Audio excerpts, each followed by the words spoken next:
बहुत समय पहले की बात है। एक छोटे से गांव सोमपुर में एक लड़की रहती थी जिसका नाम मीरा था। मीरा बहुत होशियार और दयालु थी। वह अपने दादा दादी के साथ रहती थी क्योंकि उसके माता पिता एक दुर्घटना में गुजर चुके थे। दादा दादी उसे बहुत प्यार करते थे, लेकिन वे गरीब थे। उनके पास खेती के लिए बस एक छोटा सा खेत था और पानी की कमी के कारण वहाँ कुछ भी ठीक से नहीं उग पाता था। मीरा को हमेशा लगता कि काश उसके पास कोई ऐसा जादू होता जिससे वह अपने गांव को खुशहाल बना पाती। उसकी नानी उसे रोज तरह की कहानियां सुनाती थीं। एक दिन नानी ने उसे एक पुराने रहस्य के बारे में बताया। उन्होंने कहा, हमारे गांव के पास के जंगल में एक जादुई परी रहती है।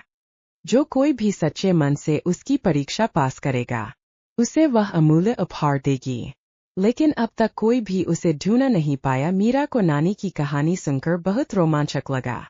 उसने तय कर लिया कि वह परी को जरूर ढूंढेगी।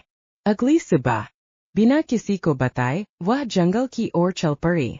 जंगल बहुत बड़ा और घना था। मीरा ने चारों ओर देखा, लेकिन वहां सिर्फ ऊंचे ऊंचे पेड़ और तरह तरह के पक्षी थे। थोड़ी देर चलने के बाद उसे प्यास लगी, लेकिन पास में पानी नहीं था। तभी उसने देखा कि एक छोटा सा हिरन एक गड्ढे में गिरा हुआ है और मदद के लिए संघर्ष कर रहा है। मीरा को उस पर दया आ गई। वह तुरंत वहां गई और अपनी छोटी सी छड़ी से गड्ढे के किनारे मिट्टी हटाने लगी। कुछ ही देर में हिरन बाहर निकल आया और खुशी खुशी कूदता हुआ चला गया। जैसे ही मीरा ने राहत की सांस ली, अचानक चारों ओर हल्की सी रोशनी फैल गई। मीरा ने ऊपर देखा तो एक सुंदर परी आसमान से धीरे धीरे नीचे आ रही थी। परी के सुनहरे पंख थे और उसकी आंखें किसी गहरी झील की तरह नीली थीं। परी ने मीरा से कहा, बेटी, मुझे तुम्हारी दयालुता और साहस पर गर्व है। तुमने बिना किसी स्वार्थ के उस हिरन की मदद की, इसीलिए मैं तुम्हें एक जादुई उपहार देती हूँ।